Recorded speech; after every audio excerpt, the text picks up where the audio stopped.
Well, the women's fight for equal pay has been a big conversation heading into this year's World Cup. But when you break down the numbers, the U.S. may be in for a big pay bump, even if they aren't the last ones standing. Yahoo Finance's Julie Hyman joins us with the details. What do you mean, Julie? Yeah, well, we should note also the U.S. is not the only one that's having a fight with its soccer federation, or had a fight. The one in the U.S. is resolved. Many of the teams around the world, the women's teams, are fighting for higher pay. But here's how it sets up overall, not just for the U.S., but overall the Women's World Cup in terms of total payouts that we are looking at.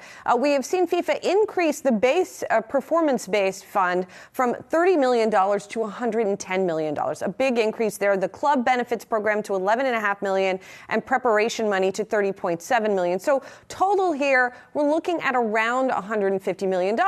Keep in mind, however, that compares with $440 million for the Men's World Cup. So it's a big increase, but it is still a lot smaller.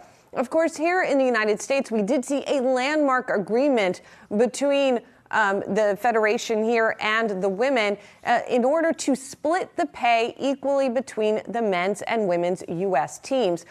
Everywhere around the world, the first money goes to the local federations in the home countries. Then they decide how much they are going to pay out to the teams and to the players. So that's how you look at the sort of tiered, if you will, the tier you see behind me, and how the payouts work here. The player share, as you can see, versus the per team share in each of these cases. But then the percentages are also quite different for countries.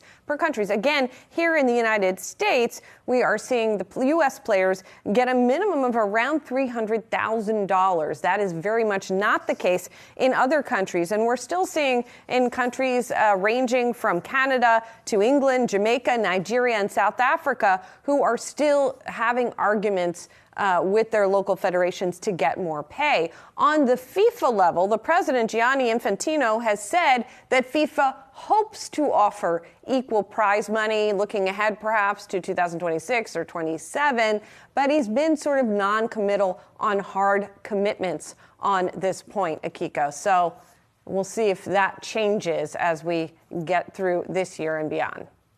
Yeah, that fight for equality in the game still far from over. Julie Hyman, thanks so much for that.